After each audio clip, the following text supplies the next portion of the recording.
성경에는 산의 이름이 참 많이 등장합니다. 여러분에게도 기억되어져 있는 산의 이름들이 있을 것입니다. 산마다 영적인 놀라운 의미가 담겨져 있습니다. 아라랏산이 있습니다. 창세기 8장 4절에 일곱째 달, 곧 그 달 11의 날에 방주가 아라랏산에 머물렀으며 이 땅에 40주야 홍수가 쏟아졌습니다. 노아의 방주가 떠오릅니다. 그리고 둥둥둥둥 방주가 떠다니다가 방주가 드디어 멈춰선 곳이 바로 아라랏산입니다. 40일이 지난 후에 노아는 방주의 문을 열고 방주에서 나왔습니다. 하나님께서 아담에게 주셨던 언약과 말씀을 노아에게 다시 주십니다. 생육하라, 번성하라, 땅에 충만하라. 바로 아담의 범죄로 잃어버린 그 약속과 언약을 다시 회복하시는 하나님, 회복하시는 하나님을 만나는 산이 바로 아라랏산입니다.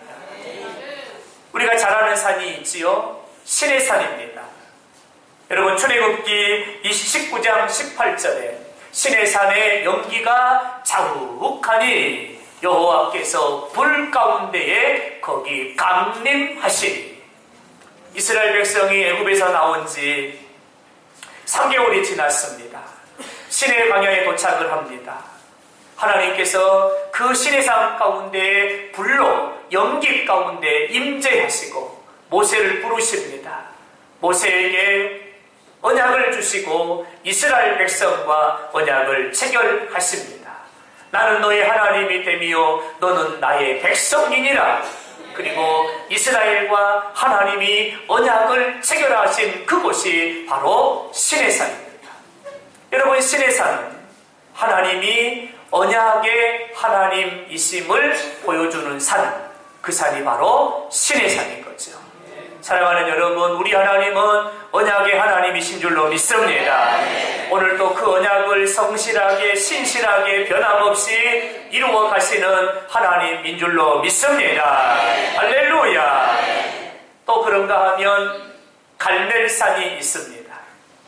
열왕기상 18장 20절에 아합이 이에 모든 자손에게로 사람을 보내 선지자들을 갈멜산으로 모으니라. 여러분, 열왕기상 18장의 배경은 바로 아합 왕이 통치하던 시대입니다. 아합 왕은 이스라엘 역사에 있어서 가장 악한 왕입니다. 하나님을 섬기는 것을 금지했습니다. 바알과 아세라를 섬기라 명하고 아합의 명에 따르지 않는 자들을 가차없이 잡아다가 처참하게 짓밟혀 죽였습니다. 하나님의 선지자들까지도 예외가 아니었습니다. 온 이스라엘 백성들이 하나님을 섬겨야 되는지 바알과 아세라를 섬겨야 되는지 혼란과 갈등에 빠지게 됩니다. 그때 엘리야 선지자가 제안을 합니다. 이스라엘의 참신이 누구인지 대결하자. 아합이 제안을 받아들이므로 갈멜산에서 누가 이스라엘의 참신인가 대결이 펼쳐지지요. 우리가 잘 알고 있는 것처럼 엘리야의 제단에 하나님께서 불로 응답하신 줄로 믿습니다. 이 갈멜산은 하나님이 살아계시고 하나님의 말씀이 그대로 이루어지고 있고 또한 하나님만이 이스라엘의 참신이심을 보여주었던 산이 바로 갈멜산입니다. 또 우리에게 기억되는 또 다른 산이 있다고 한다면 느보산입니다. 신명기 28장, 신명기 34장 1절에 모세가 모압 평지에서 느보산에 올라가. 여러분, 이 느보산은 요단강을 바로 앞에 두고 있는 산입니다. 모세는 자신의 사명이 다하고 그는 하나님의 부르심을 받고 느보산에 올라갑니다. 느보산에 올라가 보니까 꿈에도 그리던 가나안 땅이 마치 한 폭의 그림처럼 가나안 땅이 눈에 쫙 펼쳐져 들어오기를 시작합니다. 너무너무나 아름다운 젖과 꿀이 흐르는 하나님의 언약과 약속이 있는 그 가나안 땅을 모세가 바라보게 됩니다. 그리고 눈으로 그 땅을 담고 마음으로 그 땅을 담고 모세는 하나님의 부름을 받아 그리고 사명 다하여 천국으로 가게 됩니다. 여러분, 이 느보산은 사명을 다하고 모세가 하나님께 부름을 받았던 산이 바로 느보산입니다. 이처럼 성경에는 산의 이름이 참 많이 등장을 하고 이 산을 통해서 하나님이 어떤 분이신가를 우리가 깨닫게 되고 알게 되지요. 오늘 본문의 말씀에는 또 다른 산의 이름이 등장을 합니다. 그리심산과 바로 에발산입니다. 오늘 본문의 말씀에 보니까 두 산의 이름이 등장을 하는데 그리심산은 축복을 상징하는 산입니다. 반대로 에발산은 저주를 상징하는 산입니다. 그리심산은 축복을 상징하는 산답게 숲이 울창하게 우거져 있습니다. 그러나 에발산은 저주를 상징하는 산답게 민둥산입니다. 아무런 숲이 우거지지 않았고 바위들이 울퉁불퉁 나와 있는 산이 바로 에발산입니다. 여러분, 이 두 산이 위치하고 있는 곳은 세겜이라고 하는 지역입니다. 이 두 산의 모형은 서로를 마주보고 있습니다. 그리고 이 마주보고 있는 두 산 사이에 하나의 골짜기가 흐르고 있습니다. 이스라엘 백성을 이끌고 가나안 땅에 들어갔던 이스라엘 여호수아는 이 세겜 땅에 이르러서 이스라엘의 12지파를 둘로 나눕니다. 6지파는 그리심산 쪽에 서게 하고 6지파는 에발산 쪽에 서게 합니다.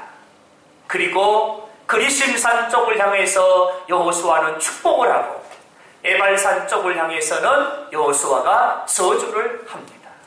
그것이 오늘 본문의 말씀의 내용입니다. 여러분, 그래서 그리심산은 축복을 상징하는 산이요 에발산은 저주를 상징하는 산이다라고 이렇게 우리가 구분을 짓는 거죠. 여호수아는 이 그리심산 쪽을 향해서 그가 축복을 합니다. 너희가 하나님을 경외하고 믿음을 따라 살아가며 이웃을 사랑하고 하나님의 말씀과 법도와 규례를 지켜 행하면 여호와께서 너희에게 복을 주시나니 여호와께서 너희를 천하 모든 민족 위에 뛰어나게 하실 것이요 너희는 성읍에서도 복을 받고 나가도 복을 받고 들에도 복을 받고 너희는 들어가도 복을 받으리라. 내 몸의 소생과 토지의 소산과 떡반죽 그릇과 우양의 새끼가 복을 받으리라. 적군들이 너희 앞에서 패할 것이요 너희 앞에서 7길로 떠나가리라. 내 손으로 하는 모든 일에 하나님께서 복을 주시나니 너희는 위에만 있고 아래에 있지 아니할 것이요 너는 머리가 되고 꼬리가 되지 아니할 것이요 여호와께서 너희를 향하여 하늘의 아름다운 보고를 여시사 때를 따라 은혜의 단비를 내리시나니 너희 손으로 하는 모든 일이 복되리라. 할렐루야. 아멘 하셨습니까? 아멘 하셨습니까? 여러분에게 그대로 이루어질 줄로 믿습니다. 그리심산 쪽을 향해서 여호수아의 축복입니다. 그러나 반대로 이번에는 에발산 쪽을 향해서 모세는 이렇게 선언을 합니다. 너희가 하나님을 잊어버리고 너희가 하나님을 떠나 우상을 섬기고 여호와의 말씀을 준행치 아니하면 여호와 하나님께서 너희의 손으로 하는 모든 일에 혼란과 책망을 내리시고 파멸케 하시고 멸하게 하시며 재앙으로 너희를 치시리니 백병과 열병과 염증과 학질과 풍제와 썩는 재앙이 너희들에게 임하게 될 것이다. 무서운 경고를 지금 선포하고 있는 거죠. 너희는 적군 앞에서 패할 것이요 너희는 적군 앞에서 7길로 도망갈 것이며 너희는 나라들 가운데서 흩어지게 될 것이다.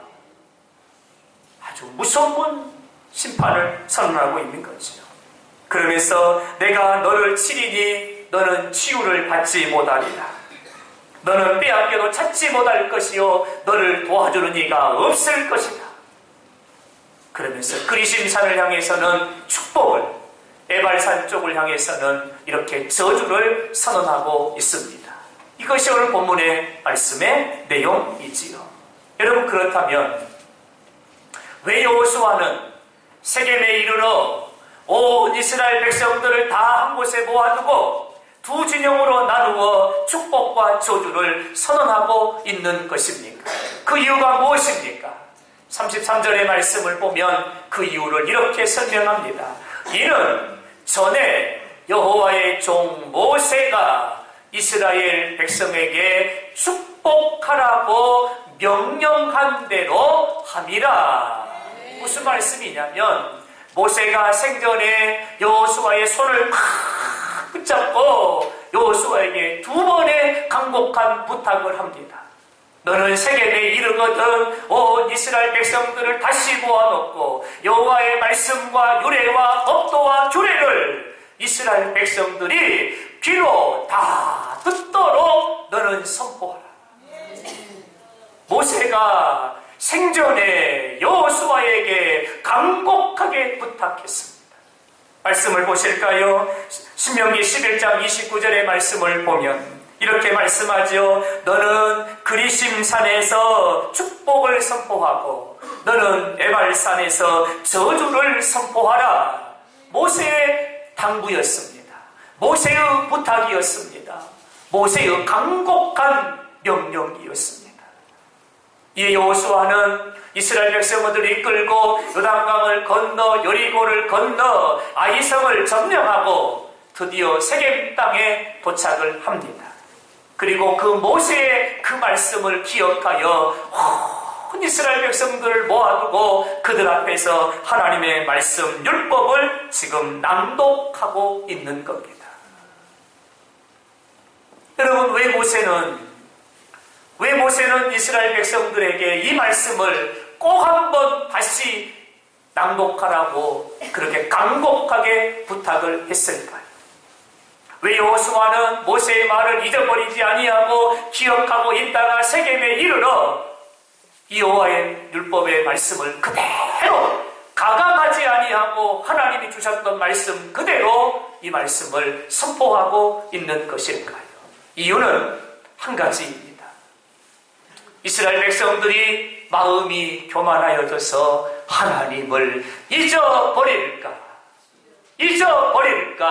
하나님을 잊어버릴까 염려하여 모세는 이스라엘 백성들에게 이 말씀을 그들의 깃전에 소리로 들을 수 있도록 너는 세겜 땅에 이르거든 다시 전하고 다시 가르치고 다시 권하고 다시 선포하라. 부탁하고 명령한 것이죠. 이스라엘 백성들이 광야길을 걸어갈 때는 힘들고 어렵고 고단하고 하나님 없이는 살 수 없기 때문에 그들이 하나님을 바라보고 하나님을 의지하고 여호와의 이름을 부르고 하나님과 함께 걸어갔어요. 가나안 땅에 들어가면 이제는 국면이 바뀌지요. 가나안 땅은 비옥한 땅입니다. 기름진 땅입니다. 소출이 풍성한 땅입니다. 열매가 가득한 땅입니다. 가나안 땅에는 먹을 것이 흡족합니다. 넘쳐납니다. 이제는 등 따시고 배부릅니다. 이제는 걱정하지 않아도 먹을 양식이 지천에 널려 있습니다.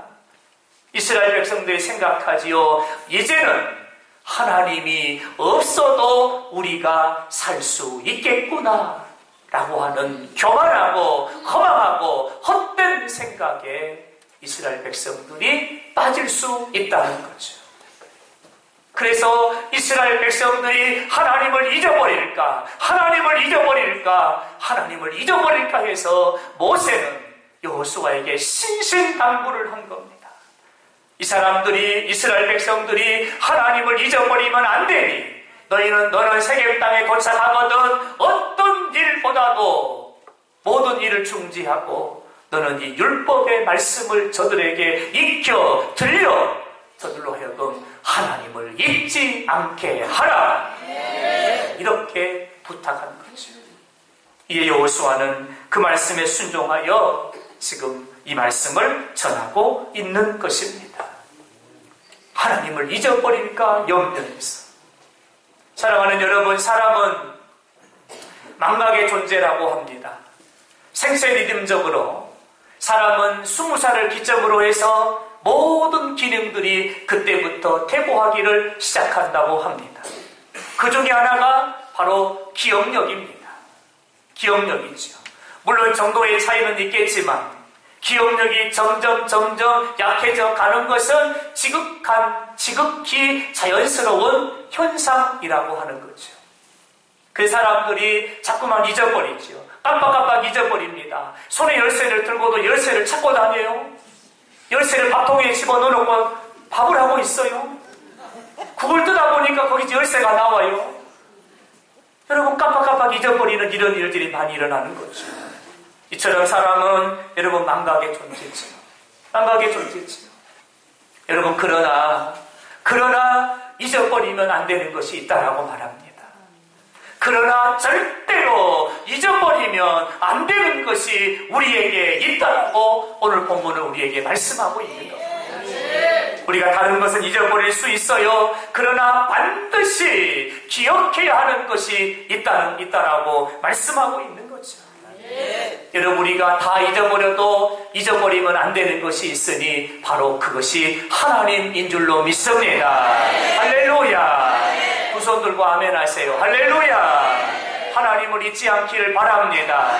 만복의 근원이신 하나님을 잊지 않기를 바랍니다. 할렐루야. 만복의 근원 하나님 om내서 산소 드리고 서선사여 산송하세 산송 성구 성자 성령. 할렐루야. 우리 하나님은 만복의 근원이신 하나님이신 줄로 믿습니다. 하나님이 복을 주시는 줄로 믿습니다. 이 하나님 잊지 않고 이 하나님 잊지 않고 이 하나님께 꽉 붙잡힌 받기를 주님의 이름으로 축원합니다. 우리가 잊어버리면 안 되는 하나님이 있으니 그 하나님은 전능하신 하나님이십니다. 그 하나님은 불가능이 없이 모든 것을 가능하게 하시는 천지의 주제가 되시는 하나님이십니다. 할렐루야. 내 하나님은 크고 힘있고 능히 있어 못할 일 전혀 없네. 내 하나님은 크고 힘있고 능히 있어 못할 일 전혀 없네. 저 산들도 주의 것, 골짜기도 주의 것, 별들도 주의 솜씨. 빵빵. 내 하나님은 크고 힘있고 능히 있어 못할 일 전혀 없네. 전혀 감동이 없네. 하나님은 크고 힘있고 능히 있어 못할 일이 전혀 없다고 얘기를 했고, 하나님은 아이폰 못 바꿔주잖아요. 이러고 있는 것 같아. 하나님은 못하신 많잖아요. 이렇게 계시는 것 같아요. 여러분의 얼굴이. 여러분, 아니에요. 하나님은 못하신 일이 없어요. 어제도 하나님이 눈을 주셨잖아요. 하나님이 하신 일이에요.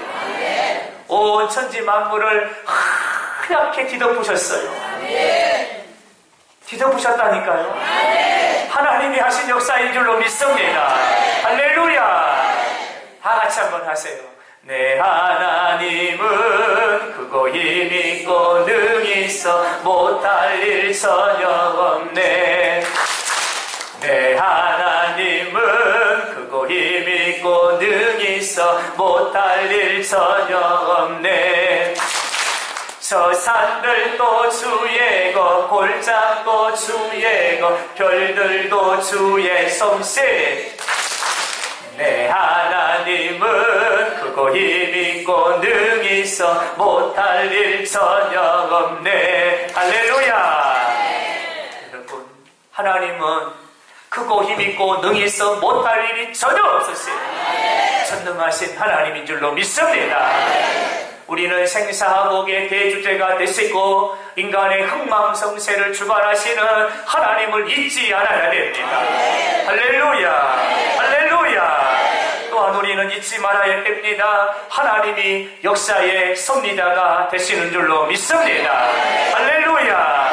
한시도 잊어서는 안 되고 한순간도 잊어서는 안 되고 우리의 삶 속에는 오직 하나님 한 분, 우리의 삶 속에는 오직 예수님 한 분. 여러분, 주님이 기억되는 삶이 되기를 주님의 이름으로 축원합니다.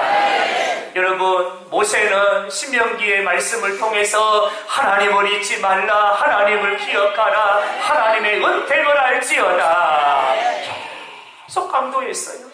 그리고 여호수아의 손을 붙들고 부탁하는 거예요. 이스라엘 백성들이 하나님을 버리면 안 돼요. 당신은 나의 뒤를 이어서 이스라엘의 지도자가 될 것인데 당신이 이스라엘 백성들에게 가르쳐야 되는 것은 한 가지이니 그것은 하나님 잊지 않게 해주세요. 부탁하고 있는 거죠. 여러분, 왜 하나님을 잊어버리면 안 될까? 하나님 말씀 성경을 쳐다보았더니 하나님을 잊어버리면 안 되는 이유가 성경에는 너무너무나 많아요. 몇 가지 이유를 들어볼까요? 왜 하나님을 잊어버리면 안 될까? 우리 하나님은 알파와 오메가가 되시는 줄로 믿습니다. 우리 하나님은 모든 일의 시작이고 우리 하나님은 모든 일의 마지막이 되시는 줄로 믿습니다. 이 말씀은 이 땅의 모든 것은 하나님으로부터 나와서 하나님으로 말미암고 하나님에게로 돌아가는 줄로 믿습니다. 왜 하나님을 잊어버리면 안 될까요? 이 세상의 모든 것은 하나님이 계획하시고 하나님이 설계하시고 하나님이 디자인하시고 하나님이 이루어 가시는 하나님의 역사이기 때문에 우리는 설계자 그 하나님을 잊어버리면 안 되는 것입니다. 왜 하나님을 잊어버리면 안 됩니까? 여러분, 축복과 저주가 하나님의 손에 있는 줄로 믿습니다. 인간의 생사하고 흥망선쇠가 하나님의 손에 있는 줄로 믿습니다. 세우시는 분도 하나님이요, 폐하시는 분도 하나님이요, 높이시는 이도 하나님이요, 낮추시는 이도 하나님이신 줄로 믿습니다. 하나님이 하시는 하나님의 역사라는 사실이에요. 그러므로 하나님 잊어버리면 안 되는 거죠. 그러므로 하나님 잊어버리면 우리는 모든 것을 잊어버리며 하나님을 잊어버리면 우리는 모든 것을 놓쳐버리며 하나님을 잊어버리면 우리는 어떤 것도 얻지 못한 허수아비의 인생이 되고 마는 것이지. 저는 이 시간에 모세의 심정으로 여러분에게 이 말씀을 전하고 싶습니다. 사랑하는 여러분, 하나님 잊지 않기를 바랍니다. 이 땅의 모든 역사는 하나님의 손에 있는 줄로 믿습니다. 하나님의 주권에 있는 줄로 믿습니다. 하나님만 잊지 않는다면 우리 하나님께서 우리의 삶을 세우실 것이고 높이실 것이고 하나님이 역사하실 줄로 믿습니다.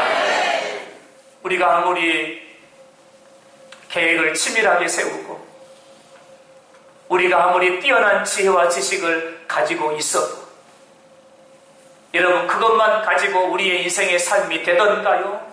안 됩니다. 하나님이 오케이 하셔야 되는 것입니다. 우리의 노력도 해야 되지요. 계획도 세워야 되고 꿈도 꿔야 됩니다. 최선도 다 해야 됩니다. 그러나 그것만 가지고 되던가요? 아닙니다. 하나님이 은혜 주셔야 됩니다. 하나님이 도와주셔야 됩니다. 하나님이 열어주셔야 됩니다. 그리고 우리 하나님이 우리를 세워주셔야만 여러분, 그 일에 우리는 주인공이 되는 것입니다. 그러므로 사랑하는 여러분, 우리는 하나님 잊지 않기를 바랍니다. 할렐루야. 잠언의 말씀은 이런 말씀이 있어요. 마음의 경영은 사람에게 있어도 그 걸음을 인도하시는 분은 여호와시니라. 사람이 아무리 계획을 멋들어지게 세워놔도 그 걸음을 인도하시는 분은 하나님이십니다. 여러분, 누구의 손에 있습니까? 하나님의 손에 있습니다. 여러분에게 묻습니다. 누구의 손에 있습니까? 누구의 손에 있습니까? 할렐루야. 잠언 16장 9절의 말씀입니다. 사람이 마음으로 자기의 길을 계획할지라도 그의 걸음을 인도하시는 분은 여호와시니라. 우리의 걸음을 이끄시고 인도하시는 분이 여호와 하나님이시라. 잠언은 또 말씀합니다. 제비는 사람이 뽑으나 그 제비를 결정하시는 분이 누구시라고요? 작정하시는 분은 여호와시니라. 사람이 뽑지만 결정하시는 분은 하나님이시라. 여러분, 그러므로 우리는 하나님 잊어버리면 안 되는 거죠. 여러분 잘 아시잖아요. 사업이 내 마음대로 되던가요? 인생이 내 마음대로 되던가요? 자식들이 내 마음대로 되던가요? 건강이 내 마음대로 되던가요? 아닙니다. 내 마음대로 되지 않습니다. 내 뜻대로 되지 않습니다. 내 계획대로 되지 않습니다. 하나님의 은혜가 필요한 것입니다. 사랑하는 여러분, 하나님이 하시면 됩니다. 하나님이 복 주시면 됩니다. 하나님이 열어주시면 됩니다. 그러므로 우리는 하나님을 잊지 말아야 됩니다. 모세는 이스라엘 백성들에게 그렇게 말합니다. 너는 미간에 붙여라. 손목에 매어라. 여러분, 하나님 잊지 말라는 거죠.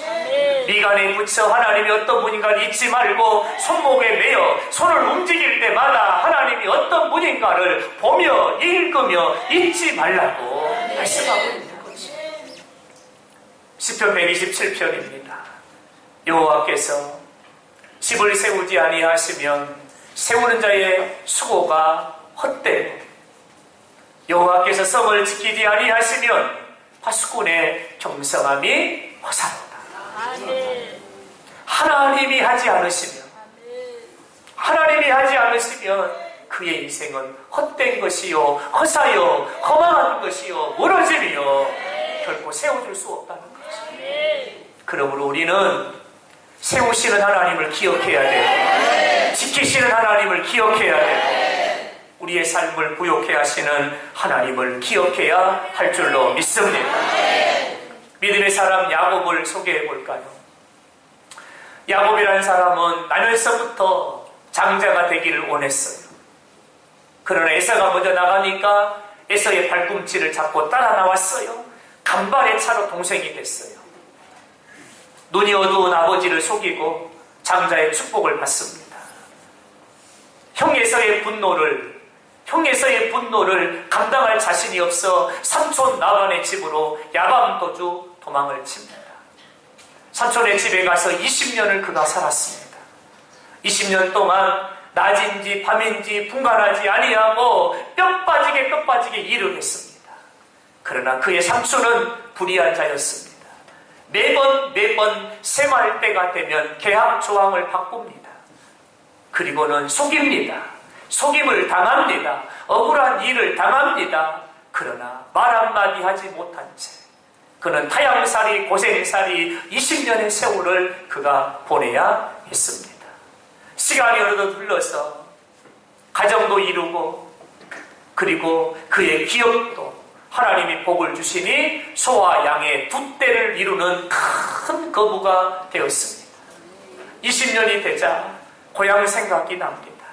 아버지의 집으로 돌아가리라. 그리고는 식솔들과 자신의 기업을 이끌고 아버지의 집으로 돌아오는 길을 출발을 했습니다.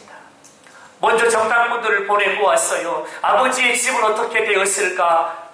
정탐꾼을 보내보았더니 그들의 보고가 이렇습니다. 형 에서가 아직도 분기 가득하여 400명의 군사를 훈련시켜 주인님이 돌아오기만을 기다리고 있더이다.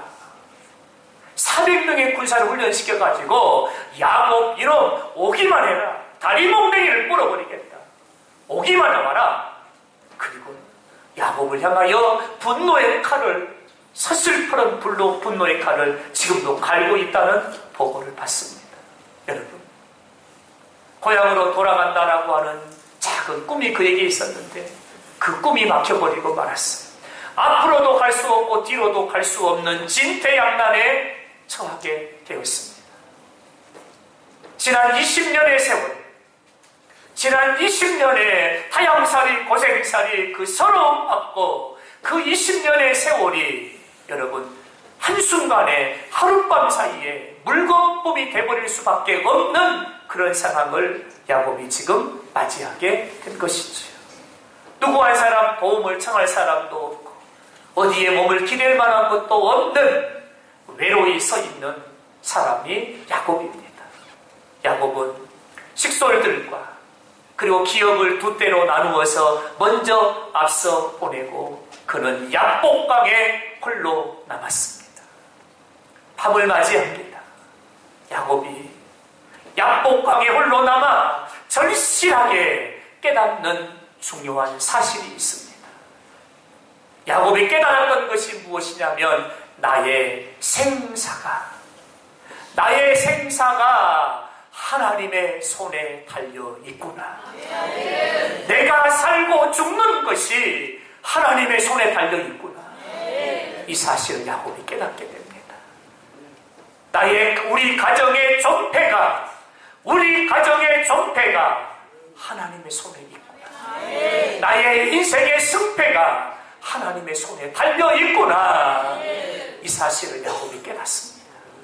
그리고 야곱은 지난 20년을 잊어버리고 살았던 베델의 하나님을 기억합니다. 그리고 약속하셨던 하나님, 내가 어디로 가든지 너와 함께 할 것이며 너는 돌아올 때까지 내가 너를 떠나지 아니하리라. 그 약속하셨던 하나님을 야곱이 다시 기억합니다. 그리고 그 야복강 그 강가에 그는 무릎을 꿇고 하나님 앞에 기도하기를 시작합니다. 하나님을 기억하고 하나님의 이름을 부르고 하나님의 도우심을 구하면서 그는 여러분 한동뼈가 이골되는 그런 처절한 상황 가운데 있으면서 그는 하나님의 이름을 부릅니다. 하나님이 야곱을 찾아오셨습니다. 너의 이름이 누구더냐? 야곱이니이다. 오늘부터 너의 이름을 이스라엘이라 하리라. 그리고 야곱을 찾아오신 그 하나님이 에서를 찾아가십니다. 그리고 20년의 원한에 사무친 그 에서의 마음을 하나님이 열어주기를 시작하십니다. 20년을 갈고 닦았던 복수의 칼날을 하나님이 그 밤에 찾아가셔서 그의 마음을 어루만져 주십니다. 바위짝처럼 단단해버린 그 에서의 마음을 하나님께서 어루만지시기를 시작합니다. 그리고 성경은 이렇게 기록합니다. 창세기 33장 4절의 말씀을 보면 에서가 달려와서 그를 맞이하여 안고 목을 어긋 맞추어 그와 입 맞추어 서로 우니라. 다른 말은 제가 다 이해를 하겠어요. 근데 한 단어는 이해가 안 돼요. 에서가 달려와서. 저는 이 말은 이해가 안 돼요. 다른 말은 다 이해가 돼요. 다른 말은 다 이해가 돼요. 근데 에서가 달려왔다는 거죠. 여러분, 이 말이 무슨 얘기냐면 이런 얘기죠. 야곱은 형 에서의 장자권을 뺏었기 때문에 미안한 마음도 있어요. 미안하고 좀 멋쩍스럽고 좀 여롭고 고개를 못 들겠고 형이 무섭고 그런 마음이 있어서 머뭇 주저하고 있는 거예요. 근데 저쪽에 보니까 에서가 달려오는 거예요. 어떻게 달려왔을까요? 여러분의 상상에 맡깁니다. 어떻게 달려왔을까요? 여러분의 상상에 맡길게요. 두 팔을 쫙 벌리고 그냥 달려왔겠어요? 동생의 이름을 불렀겠죠. 동생의 이름을 불렀겠지요. 여러분, 동생을 향해 달려오는 그 예서를 한번 생각해 보십시오. 아마도 그의 얼굴은 붉게 상기되어 있었을 거예요. 아마도 그의 눈에는 20년 동안 한 번도 눈물 한 방울 나지 않았던 그의 눈에는 동생의 이름을 부르면서 동생의 얼굴을 멀리서 확인하고는 자신도 모르게 그 눈에서 눈물이 툭툭툭툭툭 떨어졌을 거예요. 그리고 여러분, 에서는 두 팔을 벌리고 막 달려갑니다. 그리고 야곱을 끌어안습니다. 어그로그만큼 얕습니다. 그리고는 펑펑 함께 울면서 뜨거운 형제애를 나누게 됩니다. 여러분, 이것이 어떻게 된 일입니까? 어떻게 된 일이에요? 여러분, 하나님이 하시면 하룻밤의 역사는 바뀝니다. 할렐루야. 아멘 안 한 분들 이틀 밤이 될 수 있어요. 아멘 하셔야 돼요. 하나님이 하시면 하룻밤의 역사는 바뀝니다. 할렐루야. 여러분, 20년의 오란도 하룻밤에 하나님이 만지시면 20년의 서슬퍼런 그런 오란도 분노도 하나님이 만지시니까 하룻밤에 하나님 해결하시더라는 거죠. 할렐루야. 그렇습니다. 이게 하나님의 주권이고 이것이 하나님의 섭리고 이것이 하나님의 역사인 줄로 믿습니다. 할렐루야. 여러분, 우리는 너무 쉽게 하나님을 잊어버려요. 너무 쉽게 하나님을 잊어버려요. 오늘 이 시간 이 말씀을 통해서 잊어버렸던 베델의 하나님을 다시 기억할 수 있기를 바랍니다. 잊어버렸던 언약의 하나님을 다시 기억할 수 있기를 바랍니다. 나를 찾아오셨고 나를 만나주셨고 나같이 불충한 자에게, 자격 없는 자에게, 무자격한 나에게 사랑한다 하더라. 사랑한다 내 딸아. 내가 너를 존귀하게 보배롭게 내가 너를 하늘의 별보다 더 귀하게 여기노라. 내게 세미한 음성 들려주셨던 그 하나님 다시 기억할 수 있기를 바랍니다. 할렐루야. 여러분, 이번 한 주간 하나님을 다시 한번 기억하고 이번 한 주간 한 걸음 한 걸음 주 예수와 함께